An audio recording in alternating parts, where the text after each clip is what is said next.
This is gonna be the worst review I do.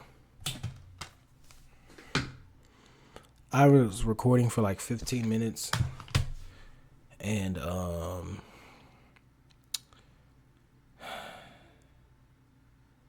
just gonna give you very vague opinions, I guess, because I'm kind of discouraged. I'm tired right now. I want to go to sleep.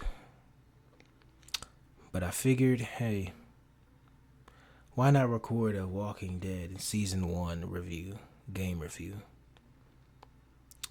And what happens during that game review?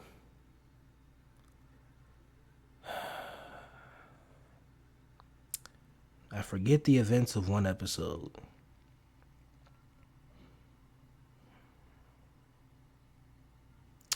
Yeah. The Walking Dead is an episodic, decision-based video game that came out in 2012. The whole gimmick of it is your decisions can change the will change the story. I'm gonna be honest with you, that is mildly true. Like, it's not like a Detroit Become Human where like the decisions you make will just change the entire plot or change entire scenes or anything like that. It's more so little stuff, like dialogue options, maybe like depending on people you save, there's gonna be like some mild differences, like mild differences. So yeah, the game follows Lee Everett, a convicted murderer of a senator who takes care of an orphan named Clementine. The whole season is about Lee pretty much leading her into the apocalypse. Well, not leading her, guiding her through the apocalypse throughout like a 3-month journey. The whole Walking Dead apocalyptic zombie, apocalypse stuff like that is nowadays rarely about the zombies. It's more so about the people that's within these, and this is not an exception. All right, the relationships with people can go up, go down. The ex will remember that stuff. Yeah. So yeah, there's a lot of good dialogue in here, a lot of good story writing. I don't think there's really anything that's super weak aside from episode 4, or is it episode 3? I think it's episode 4. I don't know. I don't remember. Look, I don't know why, but when it comes to Telltale games, episode 3 and episode 4 always just blend in so well. Aside from season 2, I could definitely review season 2 way easier than 1 for some reason, because I think this is one of either the best or the second best season throughout the series. But for some reason, I can review season 2 better. Same thing with like season 4. I can't review season 3 that well because the episodes aren't that memorable, if I'm being honest with you. Now, this isn't me saying that the episodes on here aren't memorable. It's just,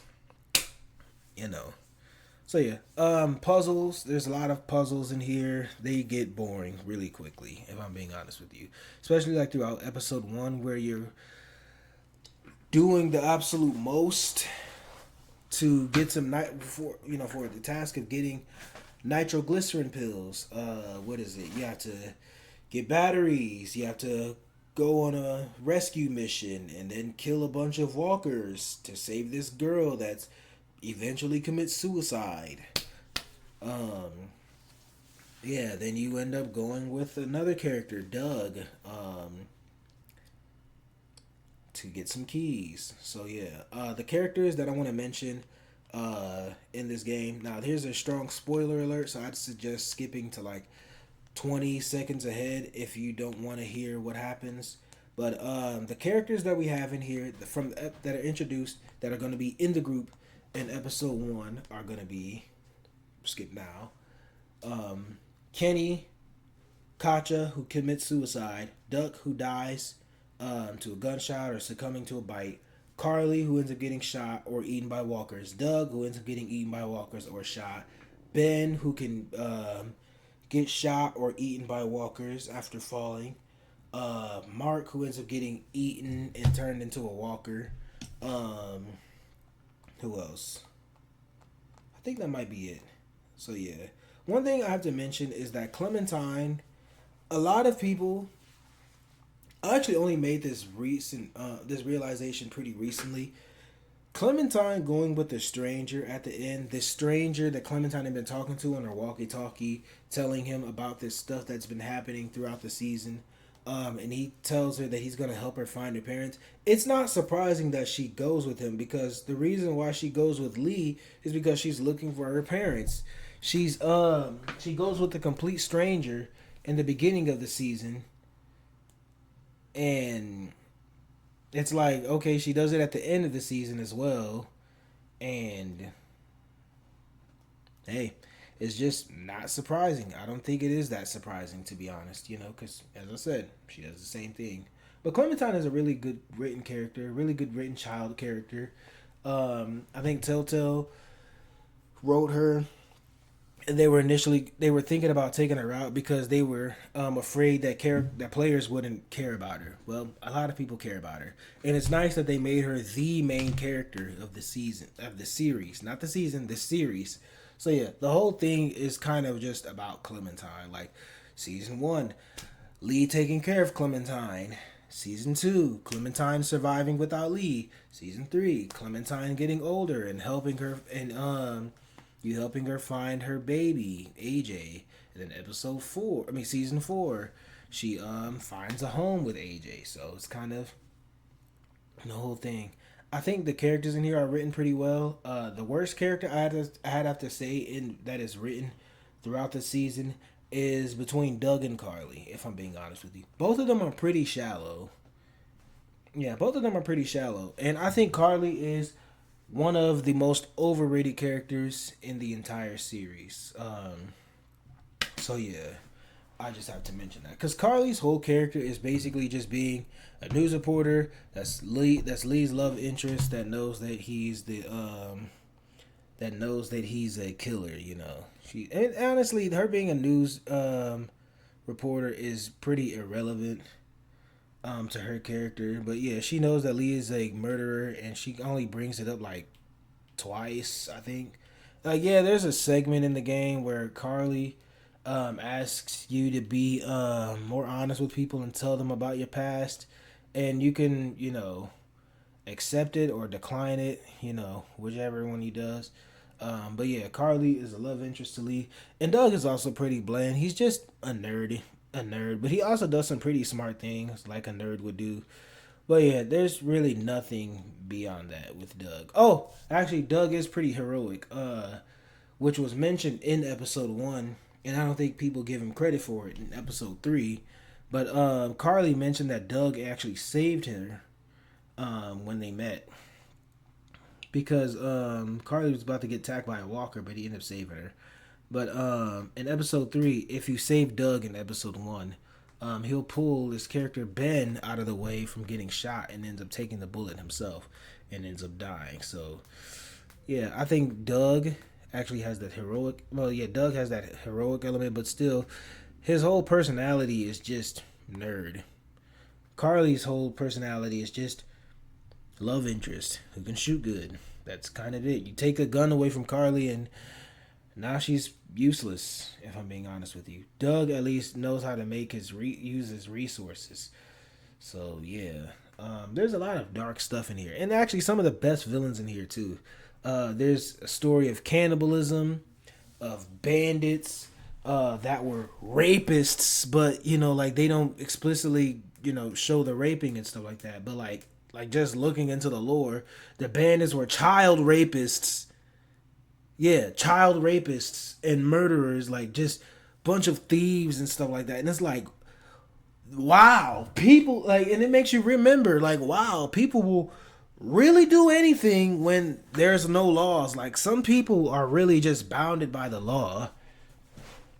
That's literally some people's only limit is just the law. Like if it wasn't illegal, a lot of niggas would be raping women. Now that's not me saying all men would be doing it, but I'm just saying a lot of men, like even if it's like 20 men that would be doing it, 20 men is still a lot.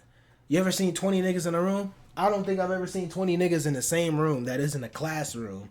Or like work or something like that. So yeah, there's a lot of dark stuff in here. And actually some of the best villains in here too. There's a story of cannibalism, of bandits that were rapists, but you know like they don't explicitly show the raping and stuff like that. But like just looking into the lore, the bandits were child rapists. Yeah, child rapists and murderers, like just bunch of thieves and stuff like that. And it's like, wow, people will really do anything when there's no laws. Like some people are really just bounded by the law. That's literally some people's only limit is just the law. Like if it wasn't illegal, a lot of niggas would be raping women. Now that's not me saying all men would be doing it, but I'm just saying a lot of men, like even if it's like 20 niggas in a room, I don't think I've ever seen 20 niggas in the same room that isn't a classroom or like work or something like that. So yeah, So yeah, there's also a dictator, which you will get a lot of, but he's dead.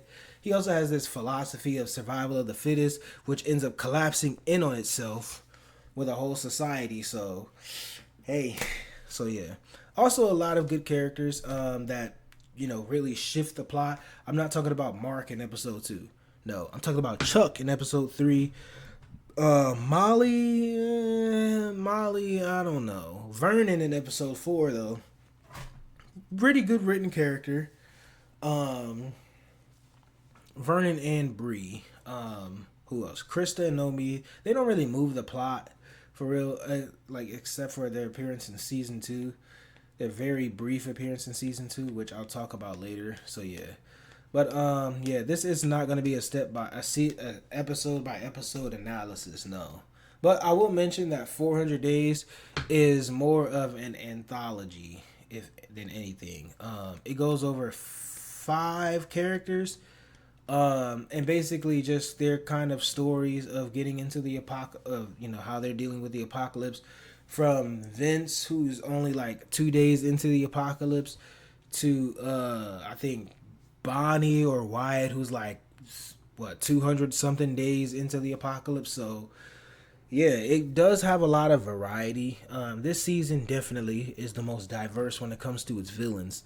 Um, every episode feels like there's something going on, whereas opposed to like all the other seasons, it's just a continuous plot with each episode, where each episode is building off of the last.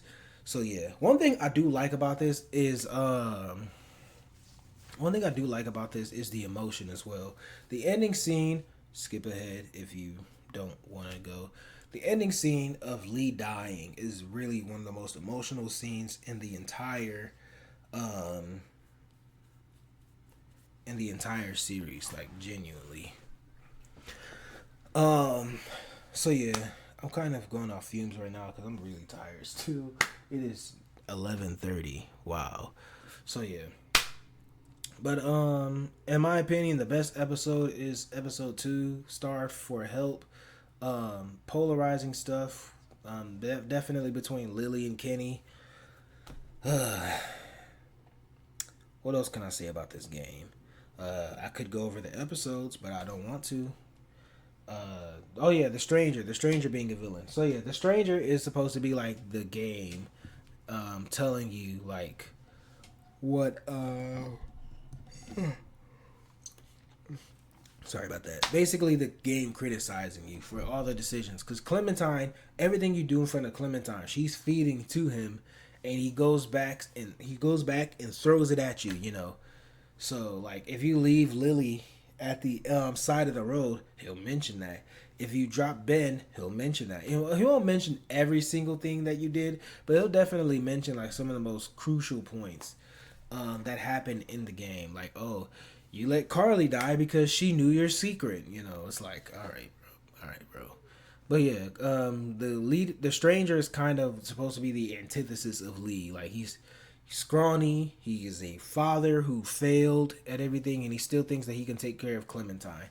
Lee, he's decently sized, but he has a leader's mindset. And while thinking about coddling Clementine, he he learns that he has to take care of her for real and treat her as another human being that's alive and not just a little girl. So that's definitely a critical point. Thank you to Chuck. R.I.P. to Chuck, who ends up committing suicide in the game, and his body is discovered in episode 4, I think it is. So yeah, if I were to rank all of the episodes, I'd rank it as this: number 6, I put 400 Days. Number 5, I would put episode 4, which is, I think it is Around Every Corner, right? No, episode 3, Long Road Ahead. At 3, I'd put episode 4. At 2, I'd put episode 1, and at 1, I put episode 2. So yeah, The Walking Dead, really good game. Definitely promising for a 4th season, but I'm gonna give you one thing. I'm gonna tell you something. Just because this season is really good, great even, so great that I would give this an 8.5 out of 10. The point 5, it could be a 9 or even a 10 at that. If it wasn't for those long ass puzzles in the what is it? Some of the plot points just taking way too long. Like like the puzzles, the plot points. Like, okay, let's just go right here. Episode 1, looking for the nitroglycerin pills. Forever task, just a task that takes forever. So yeah, episode 2, what is it? Looking at the perimeter and trying to get Andy St. John out of the barn takes too long, especially to discover. Like, if you don't already know what you're gonna do, yeah, it's gonna take way too long. Episode 3, getting the train started, definitely takes too long, way too long. Episode 4, getting all the supplies for the boat.